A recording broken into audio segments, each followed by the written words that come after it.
So today lesson ಆಧ್ಯಾತ್ಮ ಅಂದರೆ ಒಳಗಿರ್ತಕ್ಕಂಥ ಚೈತನ್ಯವನ್ನು ಸೂತ್ರವನ್ನು ಕಂಡುಹಿಡಿಯೋದು.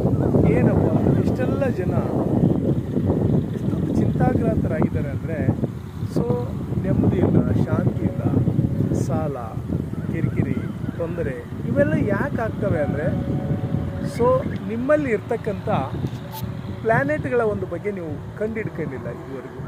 ಕೆಲವೊಬ್ರು ಹೇಳ್ತಾರೆ ನಾನು ತುಂಬ ಧ್ಯಾನ ಮಾಡಬೇಕನ್ಸುತ್ತೆ ಬಟ್ ಆಗ್ತಾ ಇಲ್ಲ ಅಂತ. ಸ್ವಲ್ಪ ದಿನ ಧ್ಯಾನ ಆಗುತ್ತೆ ಮತ್ತೆ ಧ್ಯಾನ ಆಗ್ತಾ ಇಲ್ಲ. ಯಾಕೆ ಅಂದರೆ ನಿಮ್ಮ ಜಾತಕದಲ್ಲಿ ನಿಮ್ಮ ಚಂದ್ರ ಮತ್ತು ಶನಿ ಕೆಲವು ಗ್ರಹಗಳ ಬಲಾಬಲ ಏನಿದೆ ಅದು ಕೆಲವು ಸ್ಥಾನದಲ್ಲಿ ಉಚ್ಚ ಸ್ಥಾನದಲ್ಲಿದ್ದರೆ, ಶನಿ 12ನೇ ಮನೆಯಲ್ಲಿದ್ದಾಗ ಉಚ್ಚ ಸ್ಥಾನದಲ್ಲಿ ಇದ್ದ ಅಂದರೆ ನೀವು ಸ್ಪಿರಿಚುವಲ್ ಗ್ರೋತಲ್ಲಿ ತುಂಬ ಅದ್ಭುತವಾದ ಸಾಧನೆಯನ್ನು ಮಾಡ್ತೀವಿ.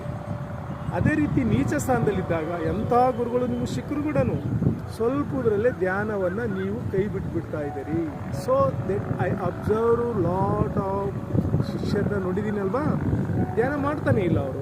I have learn that one. ತುಂಬ ಚೆನ್ನಾಗಿ ರೇಖೆ ಹೇಳ್ಕೊಟ್ಟಿದ್ದೀನಿ, ಧ್ಯಾನ ಹೇಳ್ಕೊಟ್ಟಿದ್ದೀನಿ. ಅವರು ಸ್ವಲ್ಪ ದಿನ ಮಾಡ್ತಾರೆ. ಲಾಸ್ಟ್ ಟೈಮ್ 2014 ಅಂಜನಾದ್ರಿ ಬೆಟ್ಟದಲ್ಲಿ ದೊಡ್ಡ ದೊಡ್ಡ ಕಾರ್ಯಕ್ರಮಗಳನ್ನು ಮಾಡಿದೆ, ರೇಖೆ ಕಾರ್ಯಕ್ರಮಗಳನ್ನ. ತುಂಬ ಜನ ಸ್ವಲ್ಪ ದಿನ ಕಲಿತರು, ಆಮೇಲೆ ಮತ್ತೆ ಬಿಟ್ಬಿಟ್ರು. ಈಗ ಬರ್ತಾ ಇದ್ದಾರೆ, ಗುರುಜಿ ನನಗೆ ಧ್ಯಾನನೇ ಆಗ್ತಾ ಇಲ್ಲ, ಅಂಜನಾದ್ರಿ ಬೆಟ್ಟದಲ್ಲಿ ಆದಂಥ ಧ್ಯಾನದ ಎಫೆಕ್ಟಿವ್ ಬರ್ತಾ ಇಲ್ಲ ಅಂತ ಹೇಳ್ತಿದ್ದಾರೆ.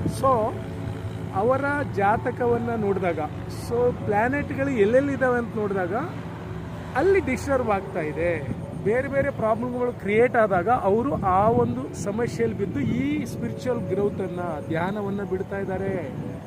ಅದಕ್ಕೋಸ್ಕರ ಎಲ್ಲರೂ ಯಾರ್ಯಾರು ತಮ್ಮ ಜಾತಕದ ಡೇಟ್ ಆಫ್ ಬರ್ತು ಟೈಮ್ ಇದ್ದವರು ನನಗೆ ಮೆಸೇಜ್ ಮಾಡಿ, ನಾನು ನಿಮ್ಮ ಪ್ಲ್ಯಾನೆಟ್ ಎಲ್ಲಿದ್ದಾವೆ ಅಂತ ಹೇಳ್ಕೊಟ್ಟು ತುಂಬ ಚೆನ್ನಾಗಿ ಧ್ಯಾನ ಆಗಲಿಕ್ಕೆ ಕೆಲವು ಮಂತ್ರ ಥೆರಪಿಯನ್ನು ಕೊಟ್ಟು ನಿಮ್ಮನ್ನು ಚೆನ್ನಾಗಿ ಗೈಡ್ ಮಾಡ್ತೇನೆ.